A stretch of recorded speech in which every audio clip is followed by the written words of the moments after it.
একদল লোক আশ্রয় দিয়েছে, প্রশ্রয় দিয়েছে। ওদেরকে সাথে নিয়ে সরকার গঠন করছে, দেশ চালাইছে গত 15 বছর। এই হাসানুল হক, রাশদ খান মেননেরা ওদের এমপি হয়েছে, ওদের মার্কা নিয়ে। এদের উপর আল্লাহ নারাজ হয়েছে।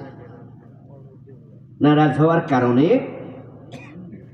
আল্লাহ তাআলা জুলাই বিপ্লব দিয়া তাদেরকে দেশ থেকে পালাতে বাধ্য করছে।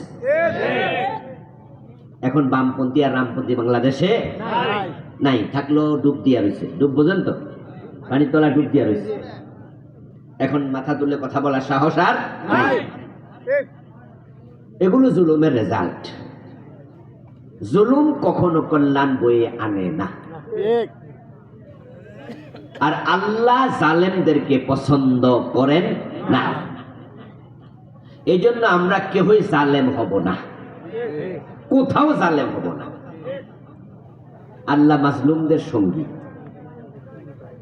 এজন্য যদি কোথাও মাজলুম হওয়া লাগে, আমি তো জালেম হবই না।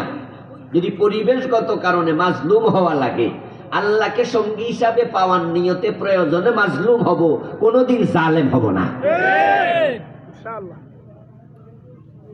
ওরা জুলুম করছে, আল্লাহ গজব দিচ্ছে।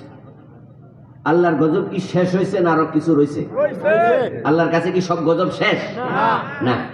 আল্লাহর রহমত যেমন শেষ হয় না, আল্লাহর ক্রোধও শেষ হয় না, গজবও শেষ হয় না। গত পরশুদিন একটি টকশোতে দেখলাম বাংলাদেশের একজন লেফটেন্যান্ট কর্নেল, সাবেক সেনাবাহিনীর অফিসার, তিনি বলছিলেন যে তার বাসায় একজন সেনাবাহিনীর কনস্টেবল আসলো, এসে বলল, স্যার আপনার কাছে কিছু দুঃখের কথা বলতে আসছি, যেগুলো আমি বলতে চাই কিন্তু বলার নিরাপদ জায়গা পাই না, কিন্তু আপনার কাছে বলতে চাই। তখন সেই কনস্টেবল বলল যে তাদেরকে দায়িত্ব দিছে অমুক জায়গা থেকে কিছু লোক ধরে আনতে, অমুক জায়গায় তারা মিটিং করে, ধরে আনো। তো তারা ধরে নিচ্ছে। ধরে নেওয়ার পরে তাদের সেখান থেকে কিছু লোককে জেলে দিল, কিছুকে গুম করলো। তার মাঝে একজন হাফেজ ছিল। ওই হাফেজ সাহেবকে ক্রস ফায়ারের অর্ডার করা হলো। যুবক মানুষ, ইউনিভার্সিটির ছাত্র। যখন তাকে হাত পা বেঁধে গাড়িতে তুলে নেওয়া হলো, তখন সে বলছে, ভাই আমাকে 2 রাকাত নামাজ পড়তে দেন, আমি কোরআনের হাফেজ। ওই সেনা সদস্য বলছে, তাকে শেষ পর্যন্ত আমরা গুলি করলাম, হত্যা করলাম, পরে তার পেট কেটে নাড়ি বুড়ি বের করা হয়েছে। তারপরে সিমেন্টের বস্তার সাথে বেঁধে নদীতে তলাইয়া দিচ্ছে, লাশটাও পাওয়া যায় না। তারা আয়নাঘর বানাইছে। এদেশে আয়নাঘরের সংখ্যা নাকি 800-র মতো ছিল, 1-2টা না।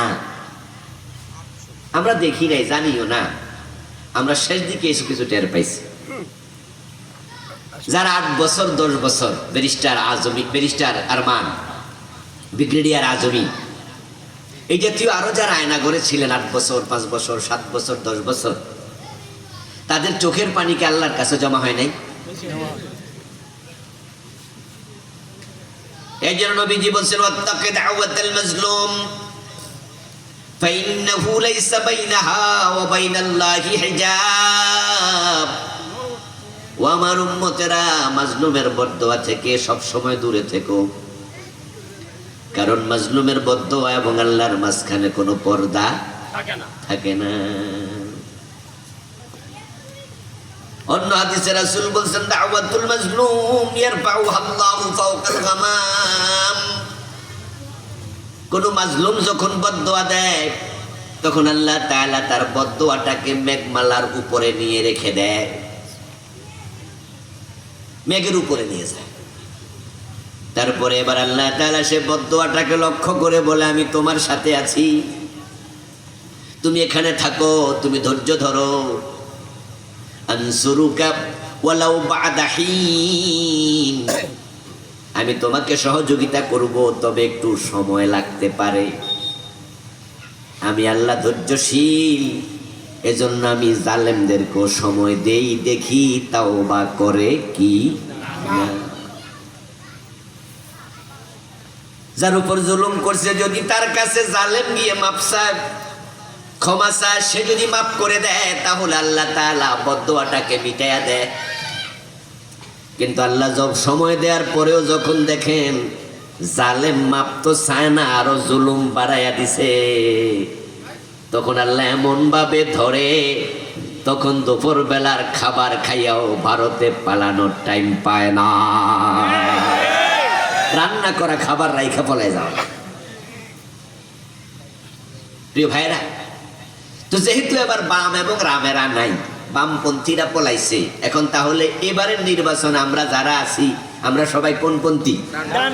ডানপন্থী। শহীদ প্রেসিডেন্ট জিয়াউর রহমান, আমরা ওনার জন্য দোয়া করি, বলেন রাহেমাহুল্লাহ।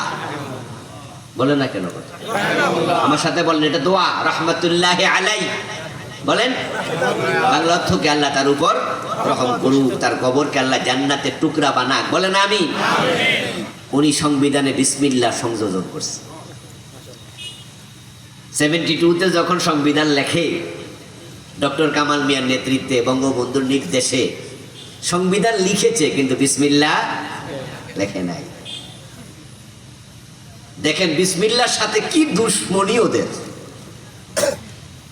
অথচ মোমেনের সকল কাজ শুরু হবে কার নামে? আল্লাহর নামে। আপনারা কি আমার কথা বোঝেন তো? একটু জবাব দিন। মোমেনের সকল কাজ শুরু হবে কার নামে?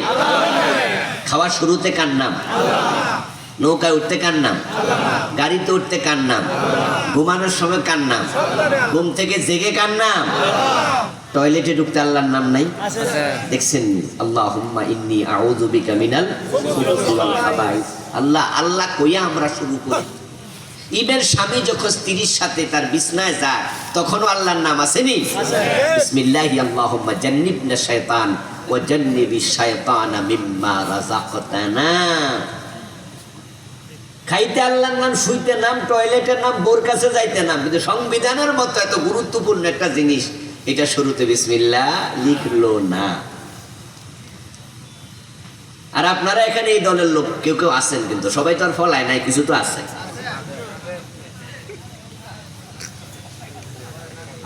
তওবা করেন, তওবা করেন, তওবা করেন। এই যে বিসমিল্লাহ লিখলো না, এটাই তো প্রমাণ করে তারা আসলে আল্লাহকে ভালোবাসে না। আরে বিসমিল্লাহ কি কোনো দলের? বিসমিল্লাহ কি জামাত ইসলামের কাম? এটা জামাত ইসলামের বাক্য? নিজাম ইসলামের, হেফাজত ইসলামের? তো কোরআনের আয়াত, তো এটা লিখতে অসুবিধা কিছু। কিন্তু প্রেসিডেন্ট জিয়াউর রহমান রাহিমাহুল্লাহ বড় ভালো মানুষ ছিলেন তিনি। উনি এসে সংবিধানে বিসমিল্লাহ লিখলেন। বিসমিল্লাহ লিখে তিনি প্রমাণ করলেন তিনি বাম নয়, তিনি ডানপন্থী।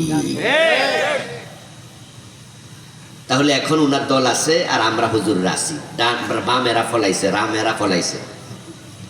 এখন সামনের নির্বাচনে আমরা যদি ঘোষণা করি যেই সংবিধানে কোরআনের আইন নাই, মদ খাওয়া অনুমোদিত আছে, যে সংবিধান সুদ বন্ধ করে না, যে সংবিধান জেনার অনুমতি দেয়, প্রস্ক ওয়াটার খোলে, ওই সংবিধান ফেলে দিয়া আমরা কোরআনকে সংবিধান বানাবো ইনশাআল্লাহ। আমরা তো সবাই ডান, আমরা সবাই ডানপন্থী। তা আমরা এবার কোরআনের কাছে যাই। এই জন্য সামনের নির্বাচনে কোরআনের পক্ষে থাকতে হবে ইনশাআল্লাহ। যেহেতু এবার মাহফিলের ভিতরে ভরে গেছে, আমরা এইবারে নির্বাচনটাকে ইসলামী নির্বাচন বানাবো ইনশাআল্লাহ। বলেন প্রিয় ভাইরা, আমি আপনাদের সম্মুখে পবিত্র কোরআন মাজিদ থেকে সূরাতুল মুমিনুনের প্রথম 5টি আয়াতে কারিমা তেলাওয়াত করেছি। নবীজি সাল্লাল্লাহু আলাইহি ওয়াসাল্লামের পবিত্র মুখ অনুসৃত একটি ছোট্ট হাদিস পাঠ করেছি। আল্লাহ তাআলা তৌফিক দিলে এখান থেকে কিছু কথা বলবো ইনশাআল্লাহ। সূরাল মুমিনুন, এটা মুমিনদের নামে। মুমিন এক বচন, বহু বচন হলো মুমিনুন। আল্লাহ তাআলা আমাদেরকে ভালোবেসে আমাদের নামে কোরআনে 2টা সূরা নাযিল করছে। একটা সূরা মুমিন আর একটা হচ্ছে বহু বচনে সূরা আল মুমিনুন। একটা এক বচনে, আরেকটা বহু বছরে। এখন এই সূরা আল মুমিনুন, এই সূরাটা আল্লাহ তাআলা শুরু করলেন মুমিনদেরকে সুসংবাদ দিয়ে। একবারে প্রথম আয়াত কাদ আফলাহাল মুমিনুন, বাংলা অর্থ হলো মুমিনরা নিশ্চিতভাবে সফল হয়ে গেছে। সুবহানাল্লাহ। মুমিনরা কি ব্যর্থ না সফল? সফলতাকে ইংরেজিতে বলে পাস, আর ব্যর্থতাকে বলে ফেল। এখন আল্লাহর ঘোষণার আলোকে মুমিনরা ফেল না পাস? পাস করা কি খুশির খবর না? আল্লাহ সূরা মুমিনুন আমাদেরকে একটা খুশির খবর দিয়া শুরু করছে। তামাম পৃথিবীর কোথাও মুমিনদের জন্য এখন খুশির খবর নাই। খুব কম জায়গায় খুশির খবর, বরং সব জায়গায় দুঃখের খবর। পৃথিবীতে মানুষ আছে 800 কোটির মতো, তার মাঝে মাত্র ফোনে 200 থেকে 200 কোটি মুসলমান, বাকি 600 কোটি কাফের। ওই 600 কোটি কাফের মিলে তারা মুসলমান পায় যেখানে, বোমা ফুটায় সেখানে। আল কুফরু মিল্লাতুন ওয়াহিদা। এই 600 কোটি কাফের তারা সবাই একদল, আর আমরা 200 কোটি মুসলমান, আমরা কি একদল হইতে পারছি? আমরা কিন্তু একদল হইতে পারি না। আমরা নিজেরা কিলাকিলি আর গুতাগুতি করতেছি।